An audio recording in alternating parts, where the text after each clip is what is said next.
Well, greetings, salutations, and wickety whack. Welcome. Sorry, little things going on before the cameras start rolling. Good to have you guys here for our Last of Us, Episode 2, open spoiler discussion. Here to talk in all of the glorious detail of last night's episode of The Last of Us. I'm John Campea. I'm joined by Robert Meyer Burnett. Sitting back there, of course, is Chris Carr. And guys, here's the thing. We talked on the John Campea Show earlier. For those of you guys who weren't here maybe for it earlier, I mean, we loved this episode. This episode was absolutely incredible. I had a hard time believing after how good episode 1 was that they could build on that momentum and make it even better. The second episode was even better. It was shorter, but it was even better. And I knew, like, right from that first scene when they went and did the scientist in Jakarta, and like that was just amazing. Then you went through the tension they built in the cities, and then the clickers showed up, and the best part of it was basically Tess passing the mission of delivering Ellie on to Joel in a way that I'll talk about later in the show, that I think was probably the most powerful thing that they did dramatically, but absolutely loved it. You know, we all gave our thoughts on it a little bit earlier, but Rob, now that we're in a kind of a open spoilery way, and by the way, we're going to spend just a couple of minutes here talking about our thoughts about the episode, and then we're going to spend the rest of our time taking your thoughts, theories, opinions, and questions that you guys have been firing into the Super Chats.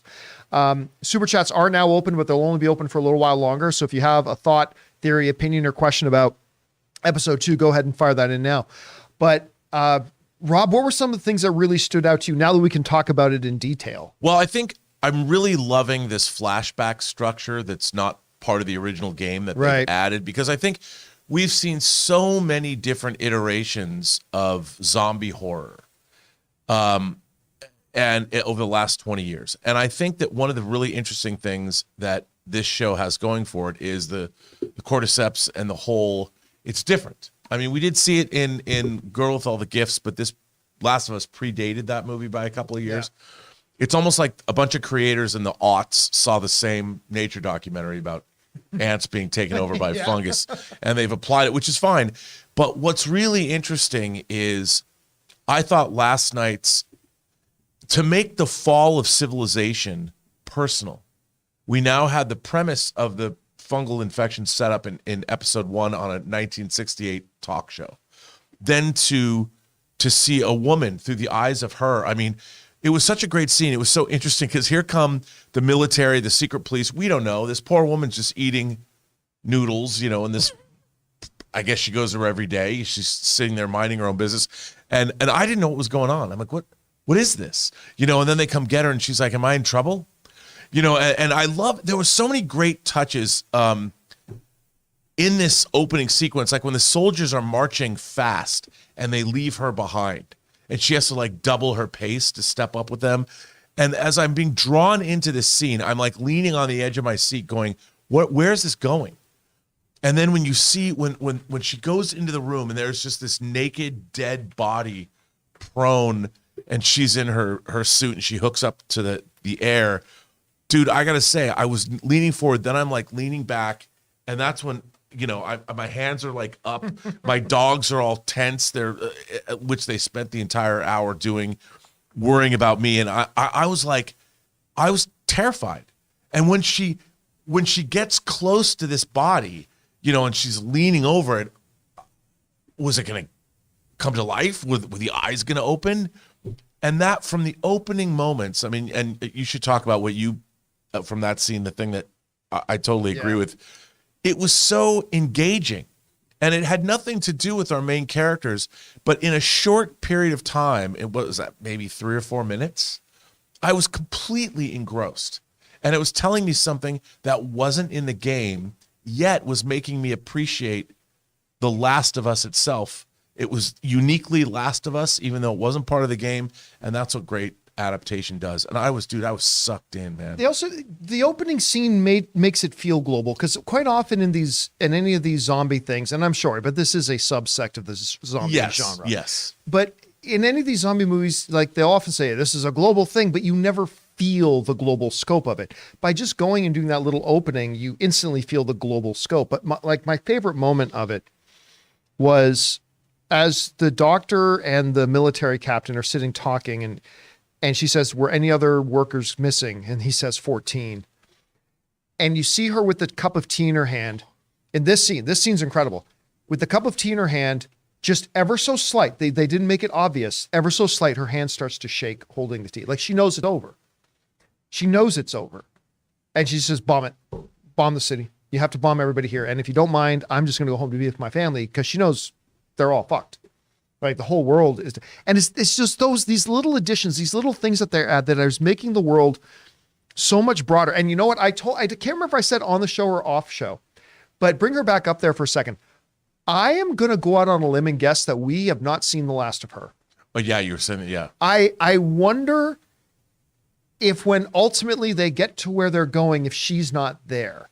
Again, it's probably nothing at all, but I have this slight suspicion that it's not the last of her, but it was right from the opening of that just got me in. Anyway, Chris, your general, now that we can speak a little bit more openly about it, what were your general thoughts on the episode? And what element or part really stood out to you? I mean, everything with Dr. Ibu Ratna was very, very cool. And I love what's cool about the shake, right? Is in the moment, it feels very ambiguous of, is this a shake because of how upset she is, how this is so horrifying? Or is it a little tick because we got a little bit of that fungi into that suit somehow, right? Because that's one of the first signs is your little hand tremors. So I loved that. I thought that was really, really great. I also loved, and this is skipping way, way ahead, I love a lot of the choices they made. Some of them I didn't fully appreciate, but some of the changes they made with Tess, the way that she goes out in a literal big bang, I thought was really, really rad. I thought that was so, so well done and just provides a much more cinematic end. I love that we changed from Fedra agents gunning her down to the actual infected coming to get her, because that just narratively made a lot more sense here. But I know the chat's talking about this a lot too. The cordyceps kiss. Woo! That was hot. No. It was so disgusting. And I was talking to the guys about this before we started the show too. Kotaku put out a really great editorial article on this about how that kiss just seemed like insult to injury almost. She's already infected. She's already going to die. And it just seemed like this very extra horrific thing that happened. I wish it was more animalistic and horrifying than a weird, intimate kiss, But see, I don't think it was a kiss. That's what it kind of reads as, though, especially the body language. Because it definitely wasn't. It definitely wasn't, but it feels that way. Yes. It's very oogie. But I have a different take on that, because to me, she was already infected, and it was her sort of capitulating and realizing or feeling, I don't know if it was in her mind, when that thing, it wasn't revulsion. She just kind of accepted it. And I was wondering if her mind, it was clicking into place that she was part of my cellular becoming the network hive mind now. and everything. Yes, sure. And she was part of it, and that was, and she's still at the same time she's still trying to retain her humanity, and that was her mind being subsumed by whatever that was, and she was still able to. Oh, I totally agree with all of that. It's just the execution of him leaning in and going up towards her. For the fungal tentacles to get. Jonathan and I were talking about it. If it had been like some kind of like grab and you see the connecting, that would have felt a little different. But this felt so weirdly intimate that it made it more horrifying. Oh yes, it did feel absolutely horrifying. And what was really interesting when the way it was Craig Mazin talked about in the after show. About how Neil was directing this and how he really could bring the horror. And what was interesting was when the infected saw her, didn't run fast, came over to her and stopped, because that creature knew that she was part of the hive and just needed to be like, let me open the door for you. Step right up. I love that. Talking about that kiss, a user in the live chat, a horse with no name, says, still a better love story than Twilight. Oh, loved it. Oh, they're making the porn parody right now, and who's going to start with that? The Last of Bust. The Last of Bust. Sorry. Anyway, and then listen. Then they go through. And by the way, I really appreciated, because they made Tess's death serve several major functions. Yes. And the way they made the little changes here, right? Number one, they made her, we have yet to see, other than the opening montage of when the outbreak was happening, we have yet to see in this world the horrors of what's out there beyond the city walls. Yeah, we saw a bunch of them crawling around on the ground in a far shot, but to have a protagonist that we've already been getting connected to die right there on the spot, especially for people who've never played the game, right?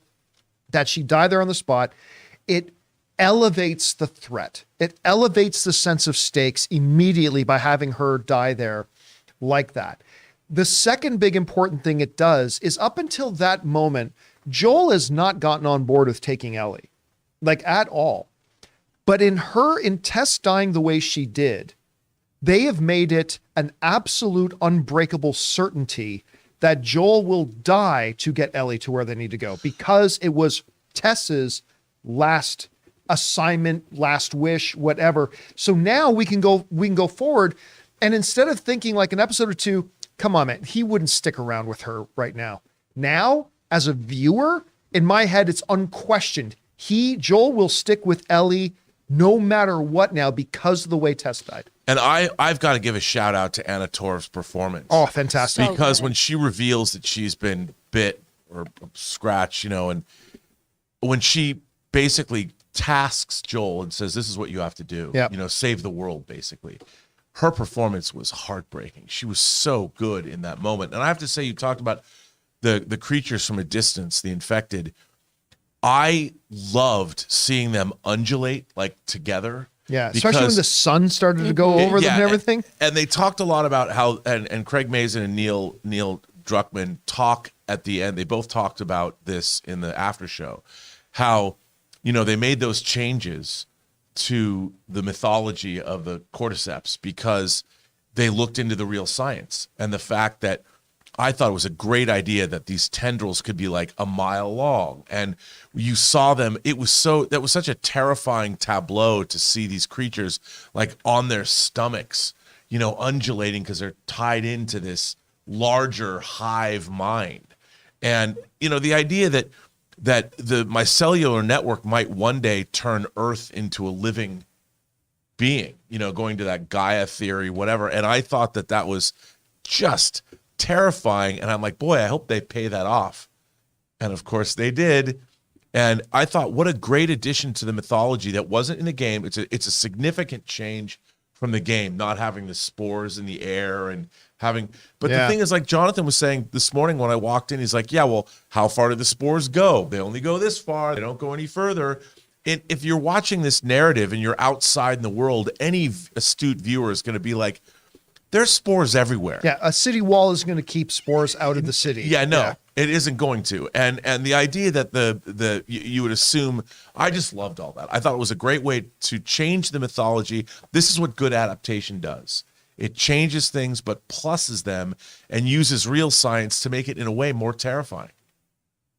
All right, guys. Well, listen, we gave our general impressions of the show earlier today, and we just talked about some of the specifics we really liked here. There's a lot more, but let's get to it by hearing from you guys and what you guys have been writing in, your thoughts, theories, opinions, and questions about this episode, this incredible episode of Last of Us. So, Chris, what do we got up in here? From Derek Large, all of us game fans were like the Leo DiCaprio Hollywood meme, pointing at every single reference to the games. This show was clearly made with a lot of love. Yeah. Yeah, listen, it's a both and. It wasn't an either or, because there's a lot of people who believe you just got to change the game stuff entirely. Then there's some like, no, you have to be as faithful as possible. No. You have to find that balance. And in finding the balance, you take the things that are from the games and the original source material and it elevates it. And it's made it better. And again, the shot for me, that was the Leo DiCaprio going, again, I talked about on the show today, is when Ellie's in the foreground of the shot, which is nothing. And then Joel comes into frame behind her. I'm like, well, there's the classic image, right? Yeah. Right there. But just the cityscapes and everything, like it just, as they're walking through the streets, I'm like, this feels like the game. I mean, it's just crazy the way they did that. All right, what's next? From Alex Von Gollum. Hi, I loved how masterfully the game's music, gameplay, feel, and storytelling were combined in the clicker sequence. The episode was spectacular. How do you feel about when the clickers showed up? Dude, the way they set it up, I was trying to watch it from the perspective of what does it feel like if you've never played the game? And there was those looks I was telling you earlier between Joel and Tess when they don't want to tell Ellie about the clickers. Yeah, they know it's there. Yeah, they know it's there. And, I loved the way they led up to those creatures, but to see them realize that way, I thought that whole sequence was horrifying, terrifying. It reminded me of Aliens in a way because it was so fast moving. Once the clickers showed up, the way it was directed and Druckmann directed this episode, he really brought the terror to that. I mean, I'm like, are they going to survive? Like, yeah. I was like, they're going to all die. They did a great job. All right, what's next? From Jared Vester, and the best MTV Best Kiss Movie Award goes to... It absolutely should, 100%. Because, when you have an on-screen kiss, you want to create an emotional response in the audience. I can't think of an on-screen kiss since Spider-Man with the upside-down thing in Mary Jane. This is the new generation's upside-down Spider-Man kiss. And I love how he was, like, halfway into becoming a clicker. You saw, like the spice in Dune. He was almost like a third stage guild navigator, sort of in mid transformation. I thought that was a brilliant idea. Look at her face too. Like that's some amazing performance right there. Even just in the still, you feel the fear and the terror. It's amazing. All right, what's next? From Alex Von Gollum, love the Indonesia sequence. Great lore expansion. Oh, yeah. Yeah, the way they built, again, it gave a global scale, and I think some seeds to things we're going to come across later. All right, what's next? From Daniel Vacara, the HBO Max podcast is a must-listen for the show. The OG cold open was Tess's backstory. Her husband and son turn. Tess killed her husband, but couldn't kill her son with locking him in the basement. Oh, my God, really? Yeah, I have not listened to the official podcast. You drive to that, right, Tay? Yeah, that's what I listen to on my drive here every Monday now. All right, I'm going to have to get on board with that. I'm going to have to, because I would love to hear that type of information. Like, man, now I wish we had seen that in the show. I guess it wasn't necessary narratively, right? But I kind of wish I had seen it. Maybe we'll see that later. Maybe that's a way to bring Anna Torv back into the show. Well, she's kind of cinder now. I know. Yeah. All right, what's next? Kinda. From Uncle Drew, this show is making all relationships count. This episode furthered Ellie and Tess's relationship with just a few scenes in ways the game couldn't. More of this to come with Bill and Frank. You know where you really felt that? And it didn't feel like they formed a connection very, very quickly. And it felt organic and it felt real. But it wasn't until Tess is pleading with Joel, take her, save who you can. Like, get her, like, this is it. This is it. Maybe this redeems us. Like, she's the hope for the world. Go. And without saying another word, because I don't think he could say anything else, he just grabs Ellie and starts to go. But then Ellie, like, resisting it. And this is the first outward sign of connection. She's like, we are not leaving her behind. We're not leaving. And like, my heart just broke in that moment, right? Like, it was just beautifully done and choreographed and executed. Oh, so well done. It's really well done. All right, what's next? From Derek Large, HBO is just killing it, from House of the Dragon to The White Lotus to The Last of Us. Did you see another HBO show being better this year? Here's the thing. We've been talking about this for a couple of years. HBO is it. They are the gold standard of making serialized television. Nobody does it better. Netflix does their series very, very well. Disney's a little hit and miss so far, but they've had a couple of really good ones. The other streamers do too, but just nobody holds a candle to HBO when it comes to this stuff on a more consistent level. I'm looking forward to Succession season 4. Oh, it's like, at this point, whenever, whether it's Barry or it doesn't matter, when HBO has a new series coming, you should pay attention. Euphoria, it doesn't matter. Whatever they put out just seems to have like a 90% chance of being awesome. Yeah. All right, what's next? From Uncle Drew, is there a game moment you were excited for in the show? For me, it's when... Can I read these? No, let's Okay. move on. Sorry. Matthew Medina, one of 3. The Last of Us shows an abundance of artistic sincerity and authenticity with writing, visual language on every level of production. I can't praise the use of...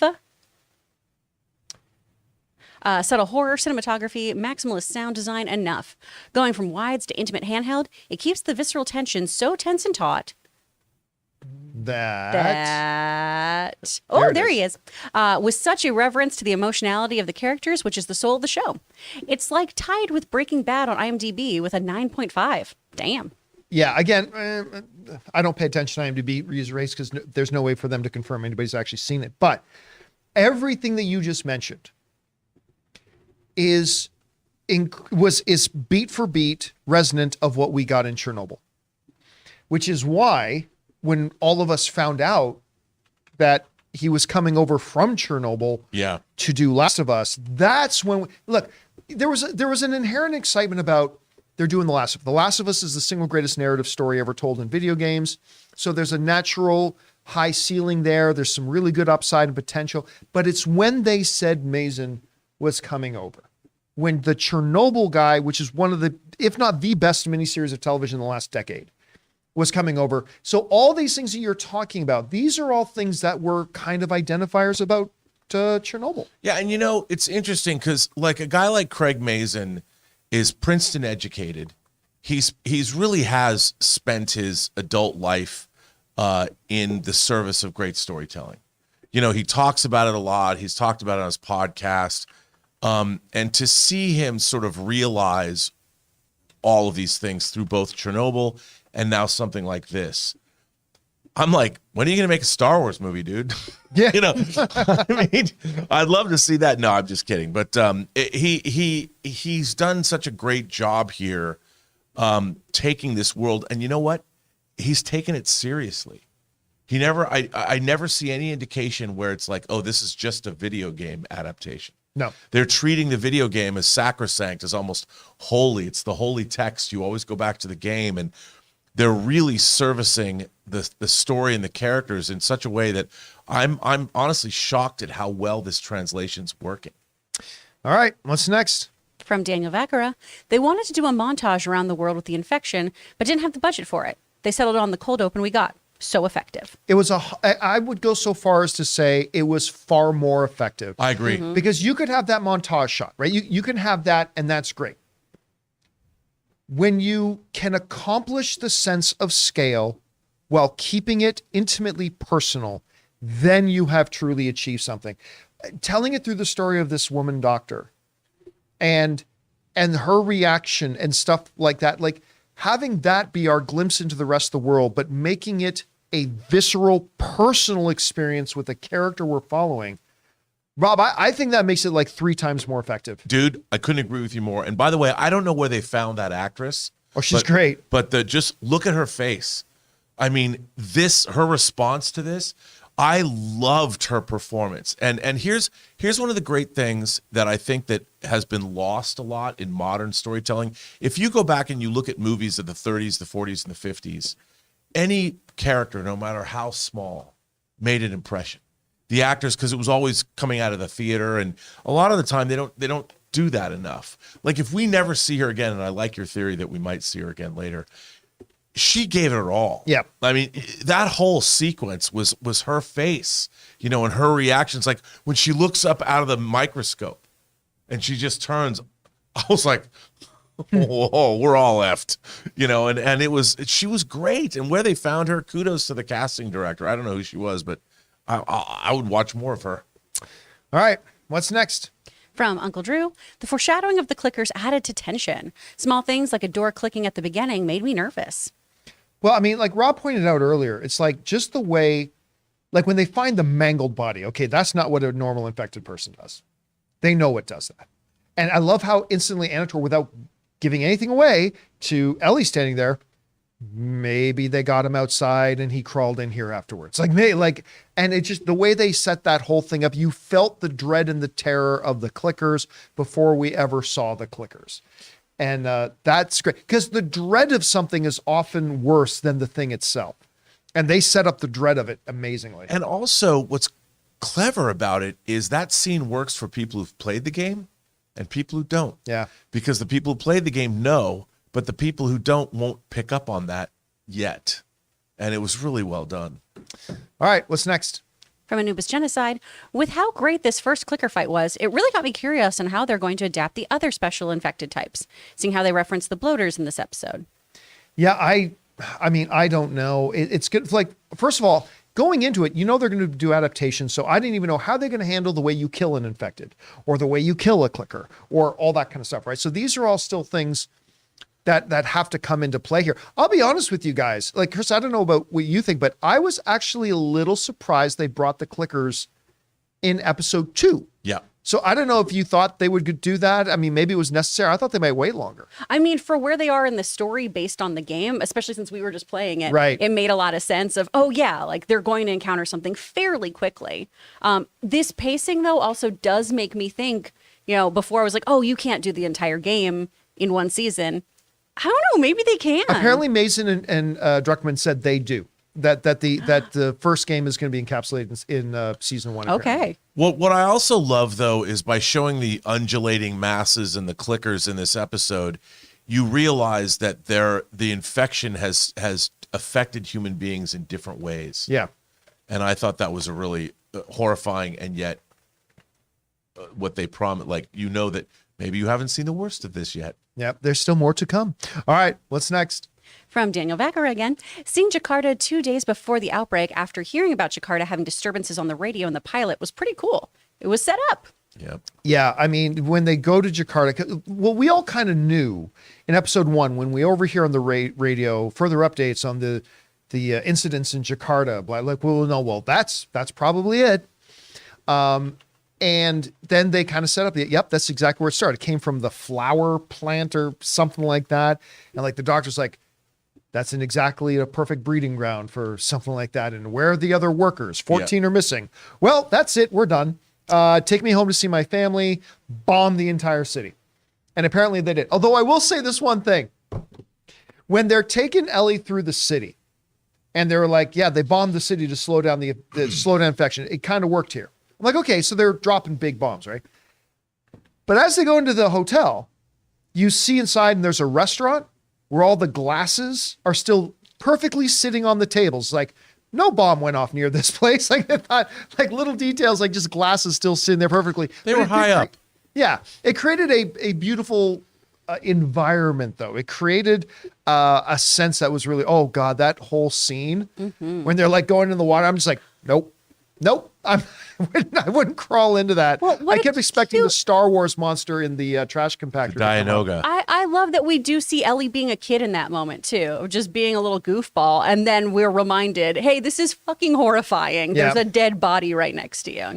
I really hope she finds that joke book. That's one of my favorite things in the game is her cheesy joke book that she doesn't understand. I love it. All right, what's next? Looks like a swamp. There's Shrek there. From Ryan Launer, the infection started in a flour factory, meaning Joel would have turned on day 1 if he'd eaten those biscuits or cake. Yeah. Oh. Yeah. Oh. This is what they're thinking is the thing, is it was flour, sugars, all those things. They all went to they hit grocery stores basically at the same time from a global manufacturer. And that's why all of these attacks started happening at the same time. That would make sense because I was thinking, like, even if that was going on in Jakarta, how did it spread across the world so fast? Because that's isolated. But the idea that if it was in flour and it was already distributed, you know what? Yeah, maybe going back if he had eaten those. Or did he eat them? He didn't. He didn't get to eat any of that stuff. They don't eat any of the cookies or biscuits that the neighbors talk about. But his brother does. Tommy does. Tommy did? I believe he was at the kitchen. Yeah. Well, because he comes in and says, what about pancakes? And then they start eating eggs and stuff instead. That's why Chris Carr's here. Yeah. She pays attention to this stuff. This is why Fedra's so mean, because the people who were left over don't eat gluten and they're all CrossFit bros. They're all very, very angry. They've never had a breadstick. Nothing worse than the CrossFit bros. Yeah. All right, what's next? From Uncle Drew, who sends in a $20 super chat. Oh, thank you, Uncle Drew. Thank you. Is there a story or detail from the game you hope gets further exploration? For me, it's Tommy. He's in both games, but doesn't really have much to do despite being a critical destination and person in both games. I think you're going to see a larger role for Tommy in the show than there was in the game. I mean, they already kind of set it up right from the beginning for Joel that his whole MacGuffin is getting to Tommy. He's got to find his brother. So, I mean, I don't know, but I feel they're going to make Tommy a little bit of a larger role in this than he was in the game. We will see. We'll find out. All right, what's next? From Gundam 11, loving the show and changes made from the game, the tense atmosphere of them walking up the stairs and camera angles, A++ show. Bring on the filthy. Yeah, I mean, everything from the little creaks and like every little bit of noise. Like, I won't lie to you. I think Ray was there. I said it last night. There were at some points where I said, so is this a Quiet Place 3? Like, they can't see, they can only hear. I'm like, now it's feeling like a Quiet Place. And that, by the way, that is not a bad thing. No. It's not. But everything about it set tension.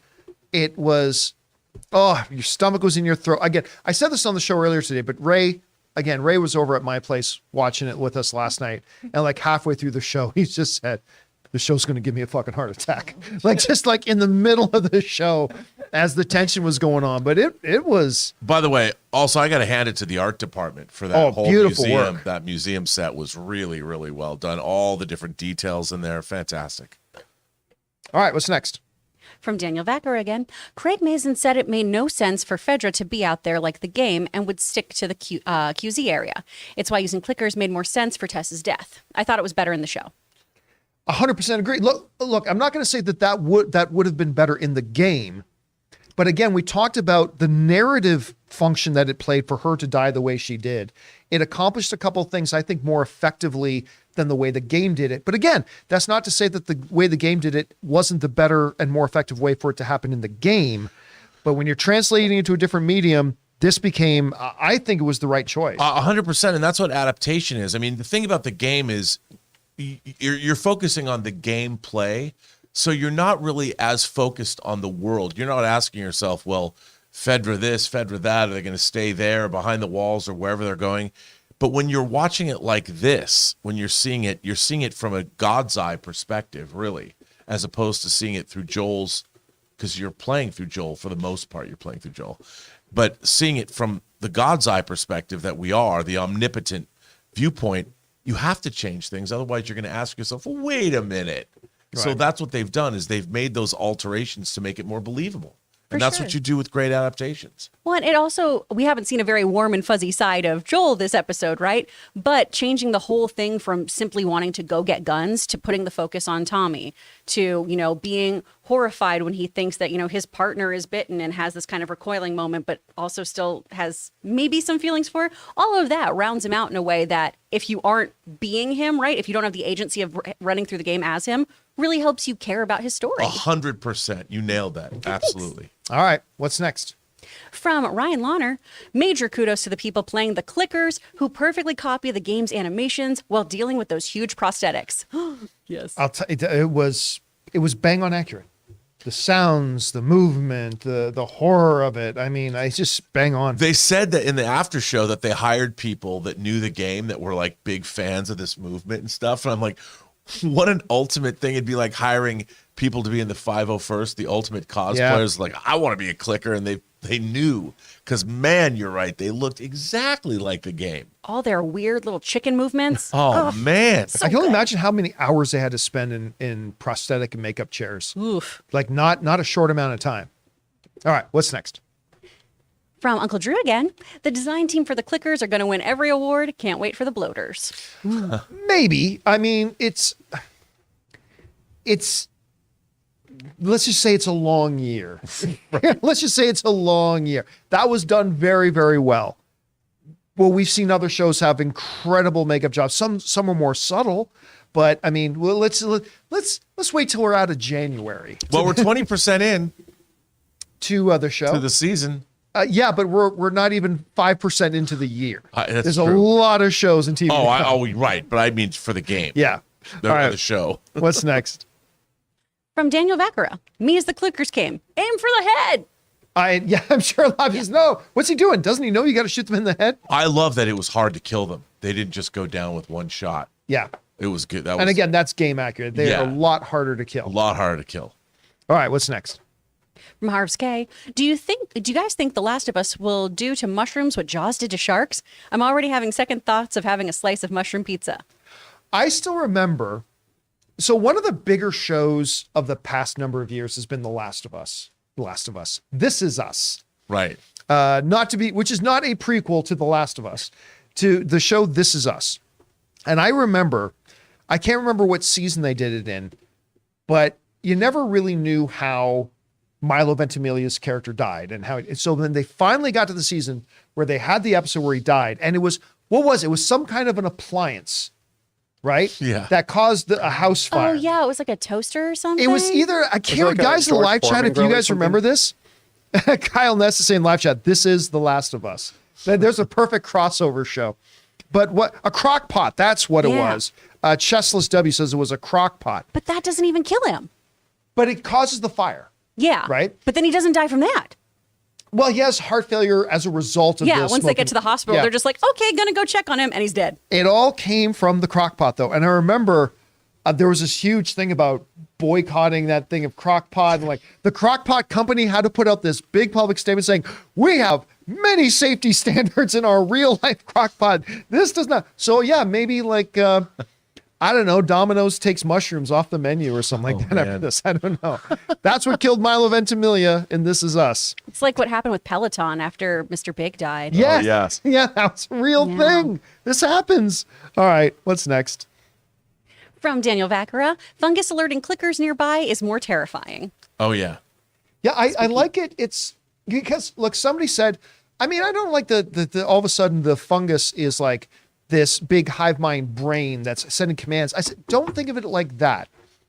Think of it like, I always mispronounce the mycelial. I don't Mycelial. Yeah. mycelial. The mycelial network is, just think of it like a spider web, right? So a spider is sitting way far away in the far end reaches of the spider web, doesn't see what's going on, right? But once something hits the web in any other part of the web, it just, think of a guitar string being plucked. It just sends these vibrations. And it instantly, boom, if you watch any of the nature documentary, that boom, the spider knows instantly, right? They know instantly, they know where it's coming from, and they know to race to it. So I think it's really meant to be more of that rather than some high collective brain that is coordinating the end of mankind. I don't think it is. I only said that because right after I watched last night's episode, I watched Steven Soderbergh's Solaris because it's on HBO, and someone said, you know, Rob, it's on HBO, and I wanted to see if it was in 239 or not, and I watched the whole thing, and that's about a living planet, so that's why it was stuck in my head. But maybe it'll evolve. All right, guys, listen, we have more questions to get to from you guys, but before we get to those, we're going to take a quick second, thank a sponsor of this episode, our friends over at Manscaped.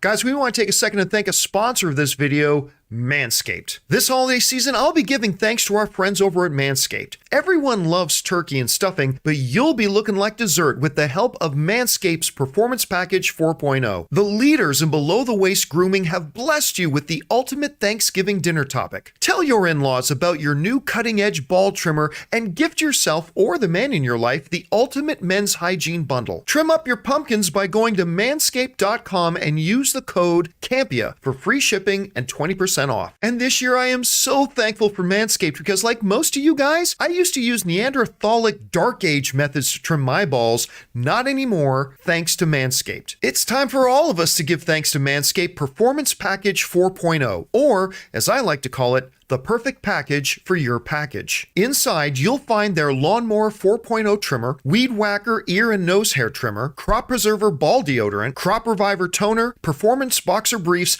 and a travel bag to hold all your goodies. The heart of the package, their Lawnmower 4.0 trimmer, features a cutting-edge ceramic blade to reduce grooming accidents thanks to their advanced skin-safe technology. So get 20% off and free shipping with the code CAMPEA at manscaped.com. That's 20% off with free shipping at manscaped.com and use the promo code CAMPEA. Be thankful this holiday season for the best gift of all from Manscaped. Your balls will thank you.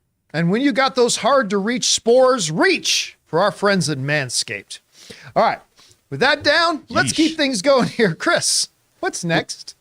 From Bert, the nervousness conveyed by the mycologist, fungi scholar, while having trouble keeping her teacup and saucer steady was chilling. Great acting. Again, it's whether it's in A Quiet Place walking down the stairs and you see there's a nail, or whether it's little things like just the fear and the tremor in the hands, like that's.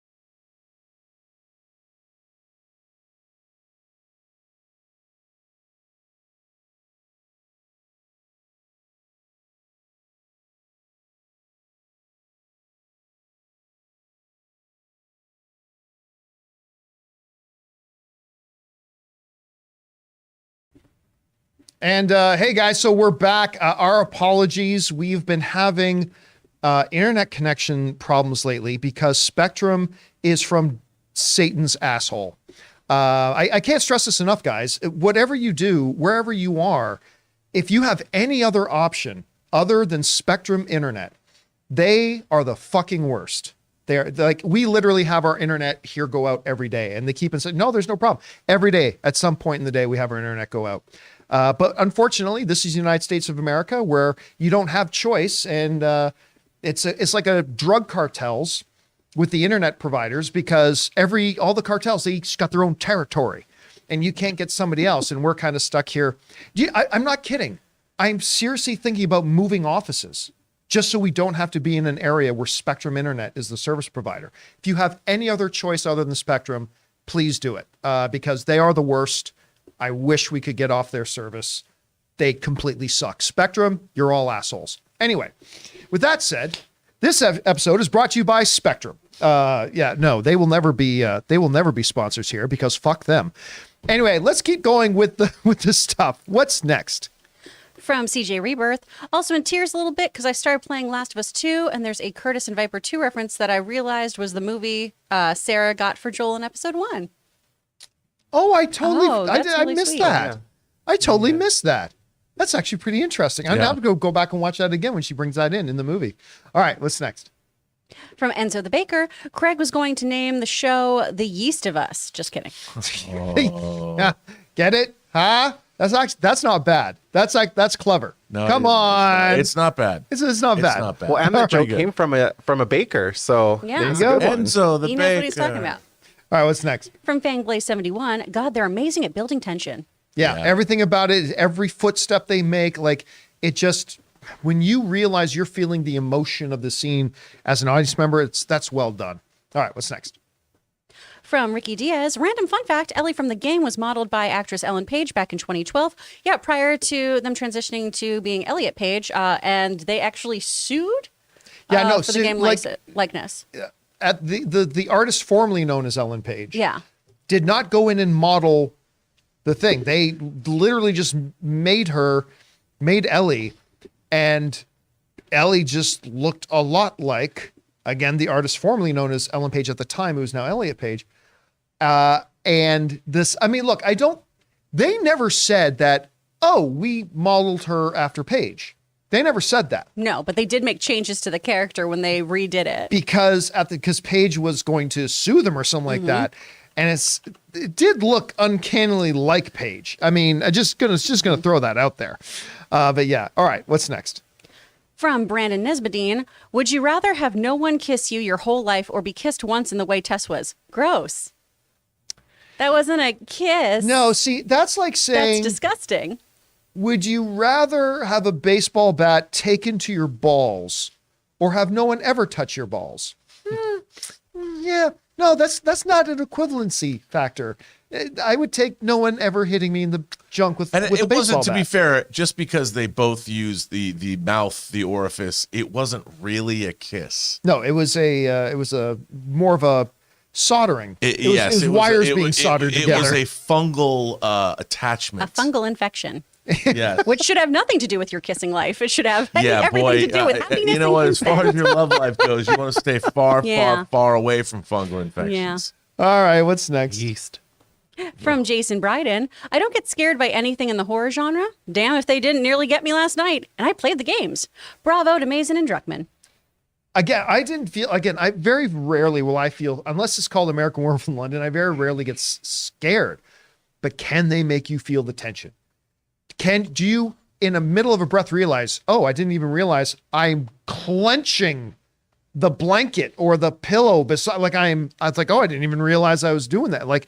And that's what they did, man. They built this tension and you could, cut it with a knife. Can you feel the clickers tonight? Yes, I could. All right, what's next? From Guzman, one of my favorite things is how true to their core personality the main characters are and how richer the small changes to the story are. And that's, look, here's the thing. Remember I talked about winning cures everything? People will say you always got to be as faithful as possible to the material, and that's not true. But they will say that. And when adaptation is done, and when it's done badly, they go, see, should have stuck to the source material. No, it's just that they didn't do it well. When they do it well, like they're doing in The Last of Us, then there's no problem. Then everybody loves it. It's fantastic. And that's why this is like the key example of what happens when adaptation's done right. When you have the perfect marriage of faithfulness to the source material with having to change it for a new medium, this is that perfect marriage. Yeah. You know? Yep. All right. What's next? From Reggie Phoenix, so much praise for Druckmann's directorial debut. Well, he is credited as a director on the game. Maybe that was voice acting or motion capture, but Well, you still have to direct a game. Still, was anything with cutscenes, or whatever. yeah, You still have to direct the game, right? But he did, not to take away from what he did, because he did a fantastic job. Even Mason in the after show was singing his praises on being able to create tension. Yeah, did a great job with it. All right, what's next? Fanglay71, think every episode will start with a flashback? You know, I'm kind of hoping that they do. Me too. Tell the story of the world before now through that. But again, I think if they do, it's not just going to be for flashback's sake. I think it's going to lead up to something. I think all these little scenes that we're going to get are going to serve a purpose later. Yeah. I mean, but even if they don't, the scenes are fantastic. But I just have a feeling they're going to build up to something. I want to see what an outbreak looks like on a plane. Well, we saw the planes falling out of the sky. That's why I'm like, right? maybe that was all we're going to get, but what does that look like? Oh. All right, what's next? From the man with the master plan, sending in a $20 super chat. Thank you, dude, for that support. I appreciate that. Never played the game, but played Resident Evil. I remember how freaked out I got, and while I know they're two different games, it took me back to those times. Back to the show, it was tense, and the kiss grossed me out. Bring on the filthy. Yeah, I mean, listen, The it's fungal fair infection. it's fair to say that you are going to recognize some. Look, whenever you're in any genre, you're going to recognize similarities of other things in that genre, right? You can't watch a buddy cop thing without thinking of Tango and Cash, or Right. thinking of 24 hour or 48 hours, or thinking like, of course, because you're in that same genre, there's going to be similarities. I was already talking about there were moments in last night's episode where I felt the similarities to A Quiet Place. The Resident Evil's another natural one that would go there. So yeah, it's that shouldn't be surprising at all, but it's definitely not a problem, I don't think. I don't either. Did you recognize all that stuff? Well, too? yeah, but the thing is, this is part of that genre. You know, you're Right. dealing, like you've said, this is a subset of the zombie genre, and you can't get away from that. The fall of civilization, the fact that you can't trust anybody, and I mean, and that's part of the fun, though, too. You know, when you're working within that structure and you can make it good, Yeah. then it becomes something, because it's familiar. Like, oh, we understand the tropes. So when they subvert the tropes or change the tropes, it becomes something interesting as well. All right, what's next? From Daniel Vacara, the I didn't notice it as much, to be Yeah, I honest with didn't you. either. And I'm usually really, really set. Like, I hate shaky cam, especially when shaky cam is used by filmmakers because they don't know how to make a action or something feel action. So they figure, oh, just shake the camera around. It'll feel like there's action going on. I hate that, but I didn't really notice it I that didn't much. either. I didn't either. Maybe if I No, watch it look. again. Yeah. All right, what's next? From TJ Perry, 2 moments gave me major goosebumps. When Ibu Ratna says, bomb, and Yeah. when Joel says, don't be quiet, be silent. Oh, yeah, I love that line. We will be silent. But just when she says, what do we do? Bomb. That's it. One word. I love, like, it would have been less effective emotionally if she had gone, you need to contact your superiors Right. and organize an airstrike on the city. No, she just said, bomb. Because that's what's going on in her mind. Yeah, was great. we're done. We're Yeah. done. Like the way that she instantly, like even from the moment that she pulled the spores out of the mouth, right? The tendrils out of the mouth, and she saw them move, like she started to understand we're done. And the only thing that's going to stop is was that it? Did we get the person who did it? There's 14 people still missing. Okay, take me home to say goodbye to my family. Like it's like something. It's just so horrifying. Like because she did such a good job of transferring her fear to us, the audience. Yes. And it's like, oh my God, this is terrifying. And it was also very fatalistic. Like she understood it's over. You know, there is no safe haven. We're done. Oh, so I love good. that. All right, what's next? From Guzman, tomorrow's my birthday. I will too skip the cake. Oh, well, happy birthday. I'm going to make for next week. I didn't get to because I didn't have time. I'm going to make a little mochi cake and I'm going to sprinkle matcha throughout it so it looks like little mold spores. Oh, that's awesome. I'm real excited. Wow. I can't wait to throw that against the wall. I'm not bringing it here. I'm bringing it to my buddies who watch it with me. Oh, okay. I thought you were saying you're bringing it here. Never Nah. mind then. I'm going to bring in wild mushrooms that I find in the parking lot. Oh, perfect. All right, what's next? From Daniel Vacara, Joel flinching after asking Tess to show him was Pedro Pascal doing that on instinct and wasn't in the script. Druckmann said the actors were intentionally not shown the game, so it's not an imitation. Wow. Well, I mean, a lot of acting is not in the script. Like if you read a script, it'll say so-and-so looks surprised or whatever. But it's not like a script goes into his left eyebrow slightly raises. Like No. So a lot of it is left to the interpretation of the director and the actor deciding what the performance is going to be. So that's not surprising or unusual, but I mean, yeah, what they're doing in the show is just next level. It's great. All right, what's next? From Mode Awesome, I got big Chernobyl vibes from the Indonesia scene. I'll tell you what, Mode Awesome, I got big Chernobyl vibes from everything. I mean, like but you're right, specifically that opening, but all I could see is like Stellan Skarsgård and who's the other star of Chernobyl again? Dumbledore's son. Dumbledore's son. Come on, guys. He played Moriarty. Why am I drawing a blank on this? Not Ben Kingsley. No. Richard Harris's son. No, it wasn't. It's Richard Harris. Jared Oh, Harris. Yeah. Jared Harris. Jared Harris. Thank you. Yeah. So like Jared Harris and Skarsgård, the way they would talk about, okay, now we're fucked. And that's you're right. That's the feeling you get. There was a lot of Chernobylism in this. It's true. All right, what's It was next? just like that. From Dance Productions, congrats to Neil Druckmann directing this episode. Yeah. Yep. Sure. Yeah, did a great job. Of course, had some pretty good people around him to do it too, but that's the way to do it, man. All right, what's next? From Dance Productions. Oh, wait. Oh, next I just one did up. that. Matt Sanders. It's awesome that Neil Druckmann directed this episode. He did great going over to live action.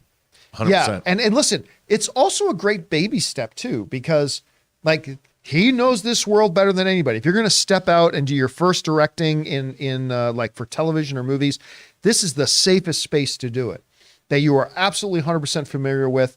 It is your world after all. That's a good place to do it. It's like Dave Filoni having his first live action directorial experience being with an episode of Mandalorian, right? Yeah. There's no better place to do it because this is the safest space to do it. I thought Druckmann's first outing was a Did winner. Great. Totally. Yeah. Knocked it out of the park. All right. And is that it? That's it.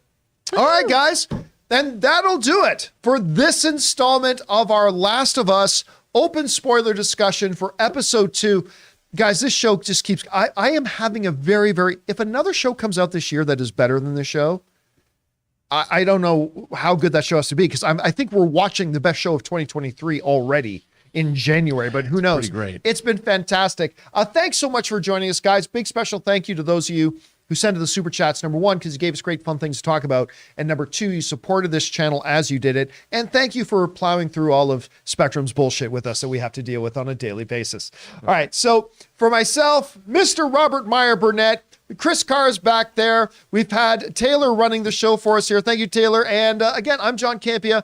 Thanks a lot for being here, guys. And we'll see you tomorrow on the John Campea Show. Until then, bye-bye.